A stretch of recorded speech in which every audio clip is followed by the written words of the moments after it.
एक गरीब मछुआरा जो मछली पकड़ पकड़ के अपना गुजारा करता था।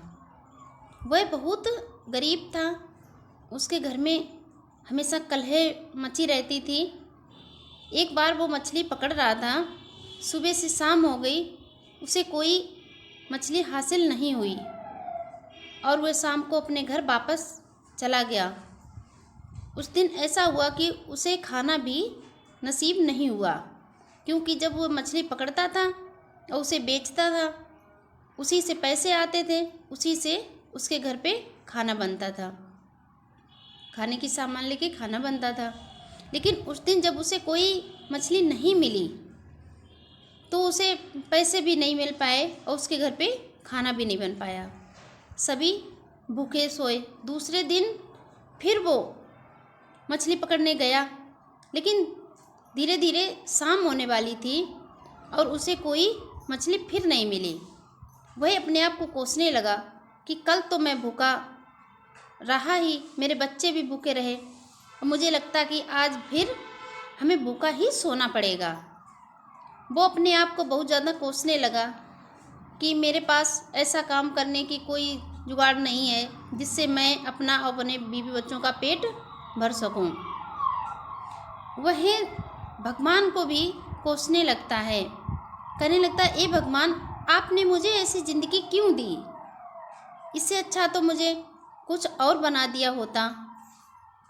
तभी वह ये बात मन में कहता जाता है और सामने नदी की तरफ देखता भी जा रहा है।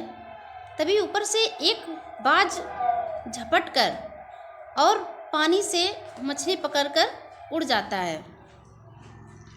अब वह मछुआरा और परेशान। जैसे ही वो मछुआरा सोच रहा था कि मेरी ज़िंदगी इतनी ख़राब है, मैं किसी के लायक नहीं हूँ, भगवान ने मुझे ऐसा बनाया, तो अचानक उसकी नज़र सामने पड़ती कि एक बड़ा सा बाज पानी से एकदम से मछली पकड़कर और उड़ जाता है। वह मछुआरा सोचने लगता है कि हे भगवान, मैं कल से मछलियाँ पकड़ रहा, मुझे नहीं मिली, कितना अच्छा नसीब इस बाज का है जो देखो इतनी दूर से और अपना शिकार लेकर उड़ गया, मछली पकड़ के चला गया। क्या होगा मेरा? इससे अच्छा तो ईश्वर मुझे कोई पशु पक्षी बना देता तो मुझे ना कोई चिंता होती और ना मुझे किसी बात की परेशानी होती। मैं अपना पेट पालन करके सुकून से रहता। और तभी सामने आकाश में एक आकाशवाणी होती है और वह मछुआरे से सुनाई पड़ती है कि हे बेटा, तुम क्यों परेशान हो रहे हो? तुम्हें कौन अच्छा लगता है? तुम्हें क्या चाहिए? हर कोई अपने संसार में आकर कुछ दुख और कुछ सुख तो पाता ही है, पर आप इतनी क्यों परेशान हो रहे हो? अगर तुम्हें एक पक्षी का जीवन अच्छा लगता है तो मैं तुम्हें मन चाहा कोई पशु पक्षी बना सकता हूँ, आप मुझे बता सकते हो। तभी वह मछुआरा उस बाज के बारे में सोचता है कि इसे कुछ भी नहीं करना पड़ा और देखो कितने अच्छे से लेके मछली उड़ गया। तो कहने लगता मुझे बाज ही बना दो। और वही कुछ पल बीतते हैं, वह आकाशवाणी सत्य हो जाती है और वह व्यक्ति एक बाज बन जाता है। तभी वह खूब इधर उधर घूमता, दूर दूर तक उड़ता और अपना पेट भर लेता। उसे अपने पेट के लिए तो उतना भोजन पर्याप्त मिल जाता था। एक दिन ऐसा हुआ कि वह एक बैठा था डाली पर, तो उसने सोचा कि अब मैं आराम से भोजन मिल जाता है, लेकिन रात को विश्राम करने के लिए मुझे अपने घोंसले का इंतज़ाम करना चाहिए। और वह लकड़ी बीनने लगता है, छोटे छोटे टुकड़े बनाकर ले जाके और तिनकों से अपना एक घोंसला बना लेता है। उस पे रहने लगता है। अब वो दिन भर तो घूमता इधर उधर और शिकार करता, अपना पेट भरता और शाम को आकर उसमें सो जाता। एक दिन वो भोजन की तलाश में बहुत दूर तक निकल गया, पर उसे कोई भोजन नहीं मिला और वह निराश होकर अपने घोंसले के लिए लौटने लगा। तभी एक उसे बीमार चिड़िया दिखाई पड़ी और वह चिड़िया ले गया, उसे से अपना पेट भर लेता है। फिर वह अपने घोंसले में विश्राम करता है। ऐसे करके दूसरे दिन भी वो घूमता रहा और शाम तक उसे कोई भोजन नहीं मिला, यानी उसे कोई शिकार नहीं मिला। वह धीरे धीरे करके सोचता रहा और सोचते सोचते एक बड़े जंगल की तरफ चल देता है कि शायद जंगल की तरफ ज़्यादा पशु पक्षी होते हैं, नदी का किनारा भी था वहाँ पर, तो कुछ हमें मिल जाएगा। वह वहाँ पे जाता है, लेकिन धीरे धीरे शाम हो जाती है, उसे कोई शिकार नहीं मिलती है। तभी वह बैठा होता है और अचानक उसे बहुत सारे कौवे दिखाई पड़ते हैं। जंगल की तरफ बहुत सारे कौवे थे जो उसे परेशान करने लगे, उस बाज को परेशान करने लगे और वे ऊंचा उड़ा उनसे बचने के लिए, लेकिन काफ़ी ऊंचे तक उड़ता चला गया। कौवे उसके पीछे उड़ते रहे और इतना ऊंचा चला गया जहाँ पर ऑक्सीजन मिलना बंद हो जाती है, क्योंकि कहा जाता है कि बाज तो बादलों को चीर कर भी ऊपर उड़ सकता है।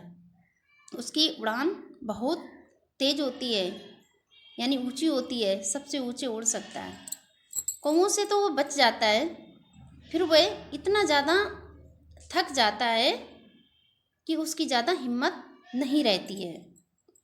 अचानक नीचे को उतरने लगता है, आधी दूर तो वो आ जाता है, फिर उसके बिल्कुल पंख बंद होने लगते हैं और वह नीचे को गिरने लगता है। तभी वह एक लकड़ी पर गिरता है और उसके पैर में वो लकड़ी लग जाती है, तो उसके पैर में घाव बन जाता है। उस घाव से वह बहुत परेशान होने लगता है, उसके दर्द होता है, लेकिन वह ठहरा पक्षी कि उसका कोई इलाज भी नहीं था। ऐसे ही धीरे धीरे करके उसे ठीक कर पाएगा अपने घाव को। वह पैर की वजह से चोट लगने के कारण ज़्यादा शिकार नहीं कर पा रहा था और वह एक पेड़ से दूसरे पेड़ या तीसरे पेड़ थोड़ी दूर तक ही उड़ता। और बाज कहा जाता है कि अपने पंजों से पकड़कर शिकार करता है। अब वह उसका पेट कम भरने लगा, वो कम शिकार करने लगा, अब वो बहुत दुखी होने लगा, कमज़ोर भी हो गया, उसका घाव थोड़ा थोड़ा बढ़ ही रहा था। तभी एक पेड़ पर वो बैठा हुआ था, तभी एक सामने से शिकारी आता है और वह कमज़ोर था तो नहीं उड़ पाया, बैठा रहा। शिकारी ने पीछे से देखा और उसी के ऊपर तीर से अपना निशाना लगा दिया, तीर चला दिया। अकस्मात वह जाकर उसके पैर में ही लगा जिसमें उसके पहले से घाव था। अब वह बाज और भी परेशान हो गया। जैसे ही लगा तो वह उड़ गया, उड़ के दूसरे पेड़ पर अधिक पत्तों के बीच में छिपकर बैठ गया और वह दर्द से बेचैन हो गया। अब वह बहुत परेशान हो रहा था और मन में सोच रहा था, हे भगवान, क्या करूं मैं, किसी को बता नहीं सकते, कोई मेरी इसकी देख रेख नहीं कर सकता, इससे अच्छा तो मेरा इंसान का जीवन ही सही था, ऐसे मन में सोचता है। और धीरे धीरे करके एक ऊंचा अस्पताल होता है, उसकी छत पर जाकर बैठ जाता है। और नीचे व्यक्ति अस्पताल आ रहे होते हैं, जा रहे होते हैं, तभी उनको देखता और बहुत पछता रहा था कि मैंने कहाँ से ऐसा मन में सोचा और कहाँ से मेरा जीवन चेंज हो गया। मेरा तो जीवन व्यक्ति का था, अगर मैं व्यक्ति ही रहता तो आज मेरे चोट लगी तो मैं कहीं अस्पताल जाकर और अपना ये घाव ठीक करा लेता और मैं बच जाता। वह अब अपनी असल ज़िंदगी से बहुत पछता रहा था और उसके पास उसके दर्द का कोई उपाय नहीं था। उसे खाना भी नहीं मिल पा रहा था और वह अब वहीं पर छत पर बैठा हुआ था, बहुत बेचैन था। उधर पहले से घाव था, उसी में और भी उसके लग जाता है तीर आके, तो और भी वो बेचैन हो जाता है और खाना ना मिलने के कारण वह कमज़ोर हो जाता है। अब वह बहुत परेशान हो रहा है, मन मन में बहुत पछता रहा है। इसीलिए कहते हैं कि जिस जगह पर हो वही जगह पर बेस्ट हो। ईश्वर ने, प्रकृति ने जिस जगह जिस किसी चीज़ को बनाया है, जिसके लिए जहाँ पर है, वहीं पर वो कीमती भी है और बेस्ट भी है। उसमें छेड़खानी नहीं करनी चाहिए। ईश्वर की बनाई हुई चीज़ में छेड़खानी नहीं करनी चाहिए। जब उसने तुम्हें जहाँ पर अच्छा समझा वहीं पे रखा और उसमें अगर आप बदलाव करोगे तो उसमें पछताना ही आपको पड़ेगा। इसलिए आपको जहाँ पर हो, जैसे भी हो, बेस्ट हो।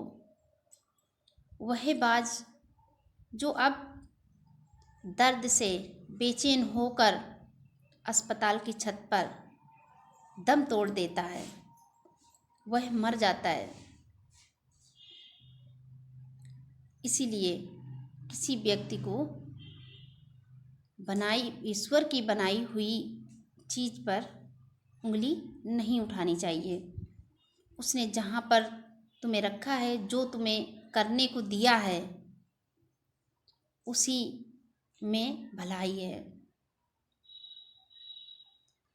ईश्वर इतना महान है, उसने हर चीज़ उसी जगह पर रखी है, उसी जगह पर बनाई है जहाँ उसे होना चाहिए था।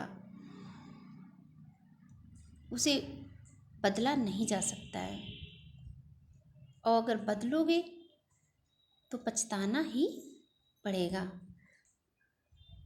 किसी की परेशानी में डरकर अपने आप को कोसना नहीं चाहिए, ना ईश्वर को दोष देना चाहिए।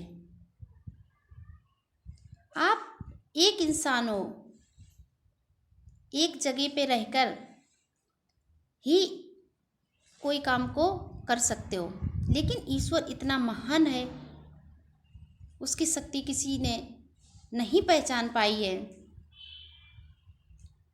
और वो पूरा संसार, पूरी दुनिया चला रहा है। पहचानो उसकी शक्ति को और अपने आप को कोसना बंद करो। अगर वह मछुआरा ही रहता तो शायद उसकी समस्याएं कम हो सकती थीं। वह अपने आप को अधिक मेहनत करके सुधार सकता था, अपने घर की तंगी तकलीफी को ख़त्म कर सकता था। आज दुख है तो कल सुख मिलेगा। आज शाम है तो फिर सुबह भी होगी।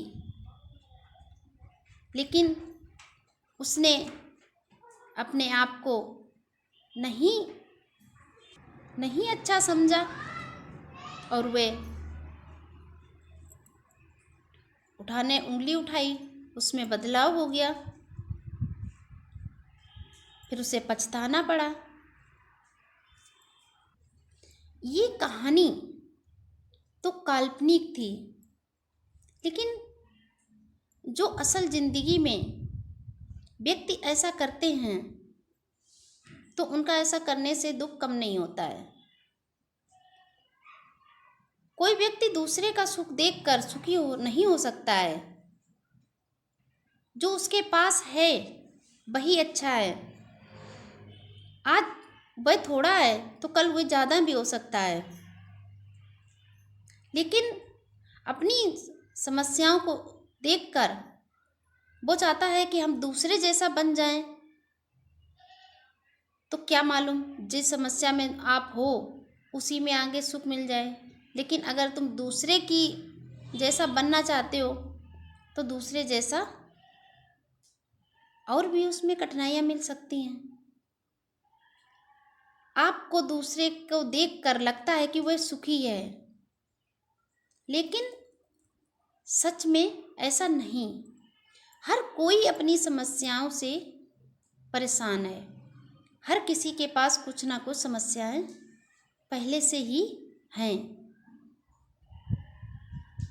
इसीलिए दूसरे को देखकर दूसरे जैसा मत बनो। आप जैसे भी हैं वैसे ही रहो। उसी में आपको सुख और दुख का अनुभव होगा। यानी उसी में आपको अच्छा या बेस्ट मिल सकता है। जो आज है उससे ज़्यादा भी मिल सकता है। लेकिन आप दूसरे जैसा बनना चाहोगे तो जो है वो भी खो दोगे आप।